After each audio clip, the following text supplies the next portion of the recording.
કૂવામાંથી બહાર કાઢવામાં આવેલા આ બળદની કહાની બહુ દિલધડક છે। ખાંભા પાસે એક ખેડૂત પોતાનું બળદગાડું લઈ અને જઈ રહ્યા હતા ત્યારે એક સિંહ બળદ ઉપર હુમલો કરે છે અને ખેડૂત તો કૂદકો મારી જાય છે, પણ બળદગાડા સાથે બંને બળદો કૂવામાં ખાબકે છે। કમનસીબે એક બળદનું મૃત્યુ થાય છે, જ્યારે એક બળદને બચાવવા માટે રેસ્ક્યુ ઓપરેશન હાથ ધરવામાં આવે છે।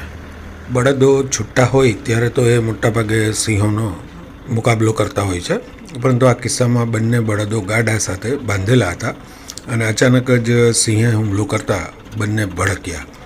બાજુમાં જ કૂવો હતો અને બંને બળદો અલગ અલગ દિશામાં ભાગવા જાય ત્યારે બેલેન્સ ના રહે અને એના કારણે આખું ગાડું કૂવામાં ખાબકે છે। આગળ આપણે એ પણ જોશું કે એકલો બળદ હોય અને જો સિંહોનું ટોળું હોય તો પણ ઘણી બધી વખત સિંહો ઉપર ભારી પડી શકે છે અને મોટાભાગે બળદો તરત જ મેદાન છોડી દેતા નથી, એ સિંહોનો સામી છાતીએ મુકાબલો કરતા હોય છે અને સિંહો પણ બળદ અને ભેંસોથી મોટાભાગે ડરીને જ શિકાર કરતા હોય, કારણ કે એમના શિંગડાથી સિંહોને ખૂબ જ ડર લાગે છે।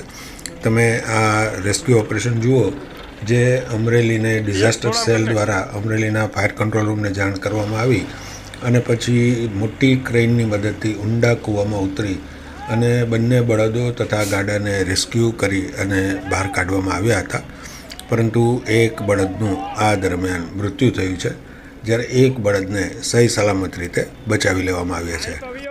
ખાંભાના ઉમરિયા ગામના વાસુરભાઈ કામલિયા આ ગાડું ચલાવી રહ્યા હતા। સિંહોની ગર્જના જેવી સંભળાઈ અને એમણે ગાડા ઉપર હુમલો કર્યો ત્યારે વાસુરભાઈ સમય સૂચકતા વાપરી અને કૂદકો મારી અને ગાડામાંથી બહાર આવી ગયા હતા, એટલે એમનો તો ત્યારે જ બચાવ થઈ ગયો અને પછી જે ગાડું છે એ કૂવામાં ખાબક્યું। એ પછી આ રેસ્ક્યુ ઓપરેશન હાથ ધરવામાં આવ્યું હતું। આવા અંતરિયાળ વિસ્તારમાં ક્રેઇન જેવા સાધનોની મદદ સાથે દિલધડક કામગીરી કરી અને બળદને કૂવામાંથી બચાવવો એ બહુ જ પ્રશંસાને પાત્ર કામ છે અને એના માટે આપણે ફાયર સ્ટાફના હિંમતભાઈ બાંભણિયા, ભૂરિયા જગદીશભાઈ, ધવલભાઈ ચાવડા અને એમના જે ફાયર ટ્રેની ટીમ છે એમને ખરેખર બિરદાવવા જોઈએ કે જેમના રાત્રિના સમયે આ પ્રકારના રેસ્ક્યુ ઓપરેશનથી એક બળદનો જીવ બચી ગયો। હવે આપણે એ વિડીયો પણ જોઈએ કે જેમાં એક બળદ કેવી રીતે સિંહોના ટોળાનો મુકાબલો કરે છે। એક બે નહીં, પૂરા 13 સિંહો છે અને સામે છે માત્ર એક આખલો, અને છતાં તમે જુઓ આ એક આખલા સામે 13 સિંહોની શું હાલત થાય છે। ગણી લો, બધા જ હટ્ટાકટ્ટા અને રૂષ્ટપુષ્ટ છે ને, પરંતુ આ આખલો જુઓ, ડરવાની વાત તો દૂર, એ જાણે આ સાવજોને ડરાવતો હોય એવી એમની ચેષ્ટા છે। આ દ્રશ્ય ધારીના માણાવાવ ગામનું છે કે જ્યાં સિંહોના જૂથે શિકાર તો કરી લીધો, પરંતુ એના રંગમાં ભંગ પાડવા માટે એક આખલો આવ્યો અને બધા જ સિંહો જાણે એનાથી ડરતા હોય એમ તીતર બીતર થવા લાગ્યા।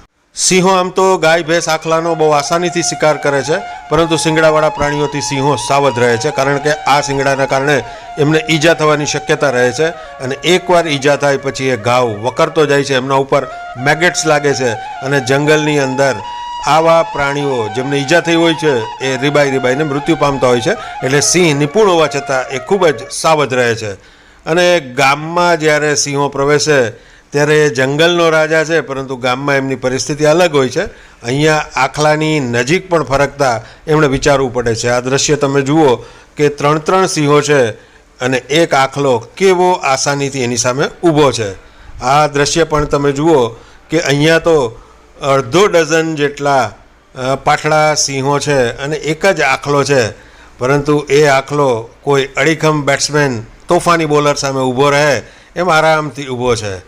ગામમાં જ્યારે સિંહો પ્રવેશે ત્યારે ગાયનું ધણ ભાગે તો ખરા, કારણ કે જંગલનો રાજા એના ઉપર હુમલો કરે છે અને એમની તાકાત જુઓ, એક જ થપાટમાં એ આટલી મોટી ગાયને પછાડી દે છે, પરંતુ ગાયો જ્યારે એક બનીને સિંહો પાસે આવે ત્યારે સિંહોએ ભાગવું પડે છે, કારણ કે એમના શિંગડાથી ઈજા થવાનો જે ખતરો હોય છે એના કારણે સાવજ ખૂબ જ સાવધ હોય છે। આ કિસ્સામાં પણ તમે જુઓ કે સિંહે શિકારને મૂકી દેવો પડ્યો છે।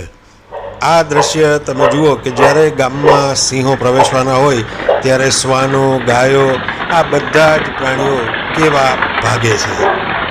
સાવજથી તો બધા જ પ્રાણીઓ ડરે અને સાવજ આમ જુઓ તો કોઈથી ના ડરે. પણ હા, એ જંગલનો રાજા છે, પરંતુ દરેક શિકારમાં એમના માટે પણ સાવધાની અનિવાર્ય છે, કારણ કે કુદરતે દરેક ખુખાર પ્રાણીઓ ઉપર કોઈને કોઈ પ્રકારની બ્રેક મૂકી છે. એમ સિંહો ઉપર પણ આ એક બ્રેક છે કે એ પોતાની ઈજા સામે ખૂબ જ સંભાળીને એમણે ચાલવું પડે છે. શિંગડાવાળા પ્રાણીથી સિંહ કેવો ડરે છે તેનો આ એક વિડીયો તમે જુઓ, તમને ખૂબ મજા પડી જશે. ગીર અને સિંહોના રોમાંચક વિડીયોઝ જો તમને પસંદ હોય તો તમે આ ચેનલને જરૂરથી સબસ્ક્રાઈબ કરો, શેર અને લાઈક કરવાનું ભૂલશો નહીં.